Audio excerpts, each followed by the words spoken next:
One of the traps creative people fall into is believing that everything they create has to resonate with everyone.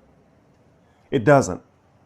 In fact, if we're being honest, some of the most meaningful things you'll ever create probably won't resonate with most people at all. A few days ago, I shared a photograph and wrote, "One of the great myths in leadership, creativity, and entrepreneurship is the idea that authenticity means being exactly the same person in every room." The post was called "All of Them." A lot of people connected with it. Some didn't.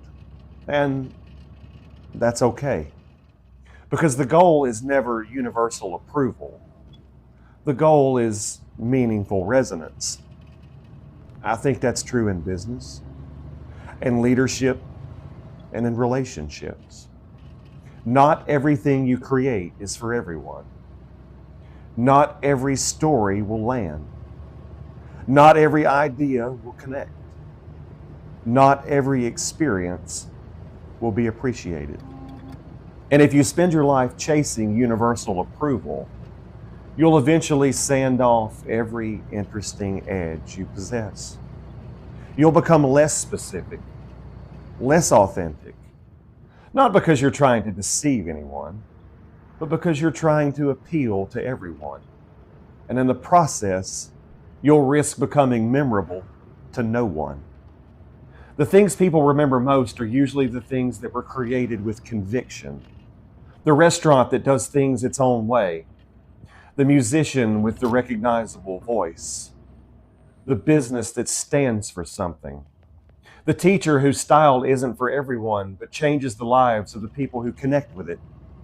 This 1938 Packard 12 doesn't attend every wedding to which it could be invited. These things resonate precisely because they are specific. And I've found that the older I get, the less interested I've become in being universally liked. I'm more interested in being genuinely understood. I've become less interested in making every dollar and more focused on making the ones that matter. The intentionality will still be seen. The right people will notice.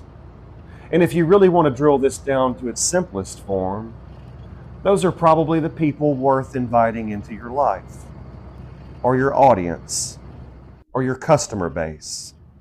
The goal isn't universal approval. The goal is meaningful resonance. And those are very different things.